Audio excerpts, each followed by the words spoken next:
La question des droits humains au Burkina Faso est importante au regard du contexte sécuritaire actuel. C'est dans ce sens que l'ONG Diakonia s'est donné pour mission de renforcer les capacités de ses partenaires, notamment ceux du programme JICA. C'est à travers donc un atelier de renforcement de capacités sur le respect et la protection des droits humains en contexte de crise sécuritaire que Diakonia a réuni durant 48 heures ces acteurs de la société civile. Avec la fin du programme, nous nous sommes dit que c'était important de les outiller à pouvoir être vraiment capables de poursuivre leurs actions, même après la fin du programme. Nous sommes dans une crise sécuritaire et il était de bon temps pour nous de donner les outils à nos partenaires afin qu'ils puissent vraiment évoluer et mieux se comporter par rapport à cette crise-là. Et nous avons vu que à travers toutes les communications qui ont été faites, pour certains modules c'était des rappels, mais pour d'autres c'était vraiment très important que cette formation soit faite. Il s'est agi plus spécifiquement de présenter entre autres les notions de base des droits humains, le système international des droits de l'homme et le système africain de protection des droits de l'homme. Formateurs et participants ont surtout échangé sur les conventions internationales, mais aussi sur le respect des droits humains et la protection des populations civiles en période de crise. La communication a porté sur les défenseurs des droits humains. Quels sont les mécanismes de protection des défenseurs des droits humains? J'ai d'abord défini ce que c'est qu'un défenseur des droits humains. On a parfois l'impression que pour être défenseur des droits humains, il faut être professionnel du droit, il faut avoir une association en tout cas une ONG qui est spécialisée dans la défense des droits humains, alors qu'en réalité, c'est tout individu ou groupe d'individus qui militent pour la promotion et la protection. Et on retrouve des défenseurs de droits humains dans tous les milieux de vie, que ce soit dans le milieu enseignant, syndicaliste, journaliste, membres d'associations, professionnels ou pas.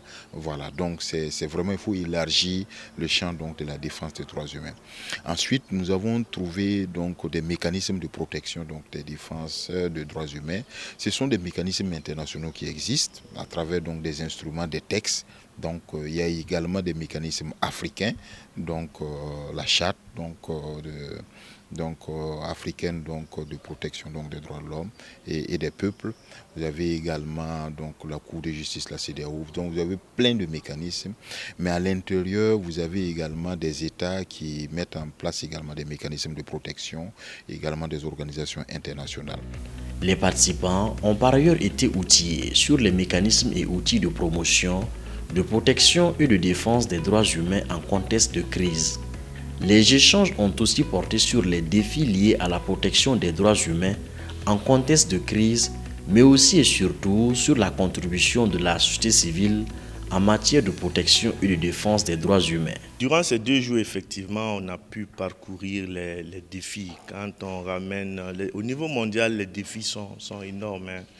Voilà, quand vous prenez dans tous les continents, on constate donc de nombreuses violations, des questions de droits de l'homme et plus de façon prégnante la question du droit international humanitaire avec la crise en Israël. Voilà, en Afrique, on a parlé de la situation au Congo. Et bon, pour revenir à la situation du Burkina, c'est pas facile effectivement. On est aujourd'hui face à une situation de terrorisme. On a de nombreux déplacés.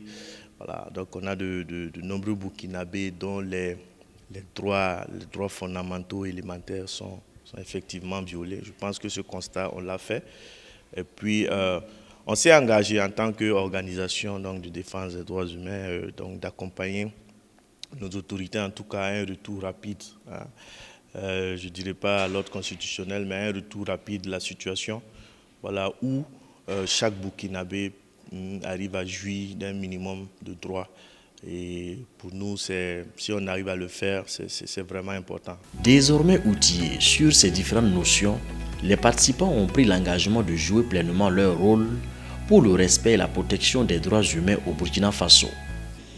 Cette formation vraiment nous a permis de voir beaucoup des zones d'ombre sur non seulement la formation en général des de défenseurs des droits humains, quels sont les risques des droits humains, quelles sont les priorités des droits humains, comment on peut faire pour protéger les gens. Donc cette formation vraiment est venue à point nommé pour non seulement nous édifier, mais aussi nous outiller des éléments pour mieux encore porter ce que nous faisons déjà bien pour la suite.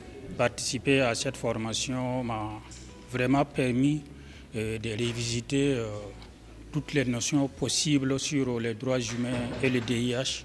Honnêtement, j'ai beaucoup appris. Donc nous allons essayer du mieux que nous pouvons à divulguer la formation à plusieurs cibles pour pousser en fait la population concernée à la base.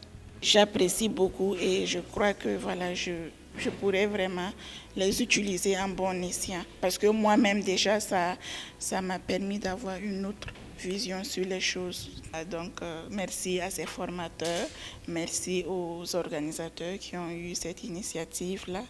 Et voilà, on espère vraiment ne pas les décevoir. La pratique leur dira si la formation a été bien assimilée ou pas. Cette formation marque la fin d'une série de 6 formations organisées dans le cadre du programme Gouvernance inclusive, citoyenneté active et responsable, JICA.